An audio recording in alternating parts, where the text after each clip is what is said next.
Welcome to Variations, season number 2. This season, we're tackling some really interesting and complicated conversations around sin. I'm glad you're here with us.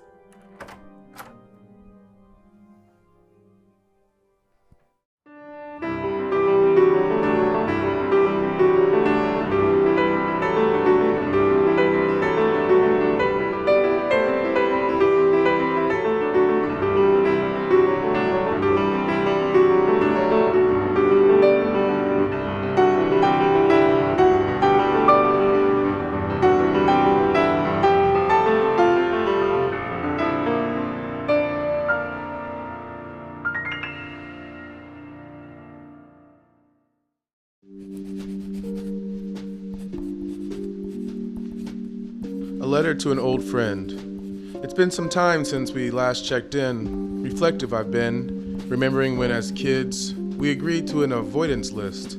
How ridiculous. Awkward adolescence, I guess. Religion and politics.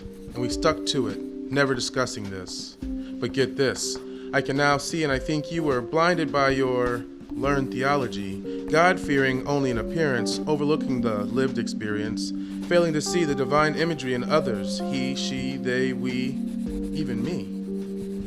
I remember you once said you loved our friends Ivan and Fred, that you had no problem with their, quote, lifestyle that they led. But you had the audacity to truly state that they could never truly enter St. Peter's gates. Your words so fully masked in hate, my friend, that there's the real sin. And you voted for them again? Pushers of propaganda, paranoia, and basic human rights denied simply because of the color of someone's skin? Such sin. Have you forgotten your propia familia's origin? Perdóname, amiga. I'm just venting. Your father crossed the Rio Grande without a plan, holding your grandmother's hand, and I'm writing and watching and seeing on your Instagram to the way you dismiss these same kids with a similar wish as what your family once cherished. I don't get it. Did you forget when we were kids, we pinky swore? Though the truth seems to matter more, as I age, I soar, I roar against injustice, no longer able to stand aside watching this. You've questioned my influences while still making excuses for ancient institutions.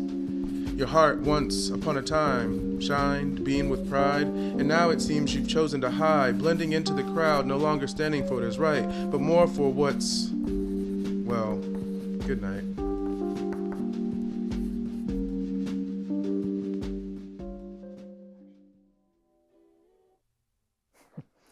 We don't talk about sin much anymore. For the most part, I don't miss it. Who wants to be told that we're sinful or depraved, that we've committed transgressions or an iniquity, whatever that means? It brings to mind Bible-thumping, judgment-casting condemnation from old white men with beards pounding on the pulpit. I don't think that works for anyone anymore, not even old white men with beards. But just because we don't talk about sin anymore doesn't mean that sin is gone. Sin is just a word that carries a lot of baggage. Original sin? That's even worse. That ancient Christian doctrine, original sin, it has some dubious origins. Augustine of Hippo was the main author and champion of the doctrine. Everyone in that day knew that the original sin was related to Adam and Eve's disobedience in the garden with eating the fruit. But Augustine equated original sin with sex. He came to understand sin through his own personal struggle of controlling his sexual desire. And his understanding of biology was reflected in the lack of scientific data available at his time. These two things combined for his understanding of sin. Now, this is where I give you TMI, so be warned. Augustine believed that Adam held all of humanity in his semen. Literally. Eve, and women in general, had nothing to do with childbearing except being a container. And because all of humanity was in Adam's semen, all of humanity was infected with Adam's original sin. That is why the early Christians believed that infants are born sinful. Now, as a mother who has held two beautiful and perfect little human beings moments after I'd just given birth to them, I'd like to disagree.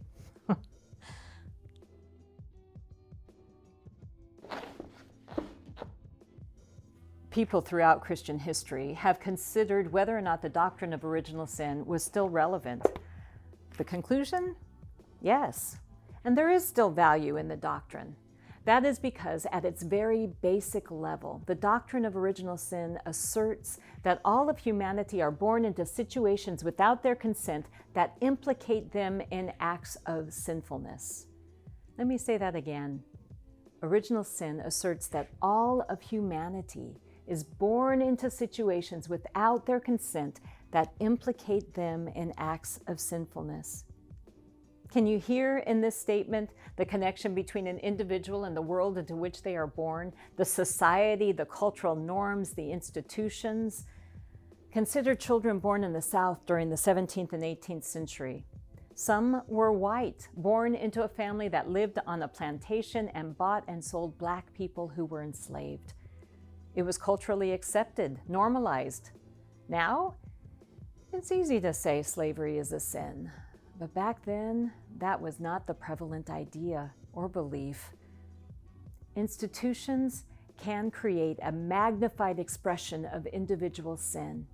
Institutions, through the cooperation of individuals, create a power greater than the individuals and perpetuate, normalize, and sustain the sin committed through them. And children raised in a culture with institutions that are sinful have no choice as to whether or not they participate. That is, until they do. There is a moment when we all learn about the true nature of our institutions, the way in which some institutions cause harm to one group and benefit to another. We become aware, and in that moment, we have a choice. If we stand against that sinfulness, then we reject sin. But if we do not, then that is the moment when our ancestors' sins become our own, when original sin with a capital O and a capital S becomes your sin and my sin. When we think about all of the isms that affect our communal life together, racism, sexism, classism, heterosexism, ableism, all the rest, those isms and the harm they cause are far too pervasive and ingrained to be understood simply by individual actions. We know that, but we also often say, it wasn't me who owned slaves.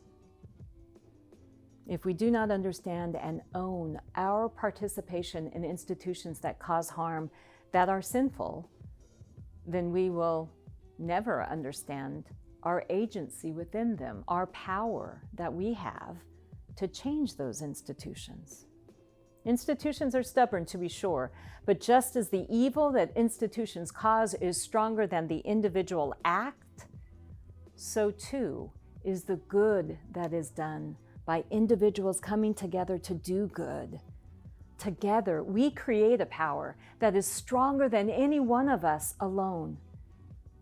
For many theologians, that power that flows between people in acts of goodness is God. Recognize your sin and embrace your power.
Thank you for watching this episode of Variations.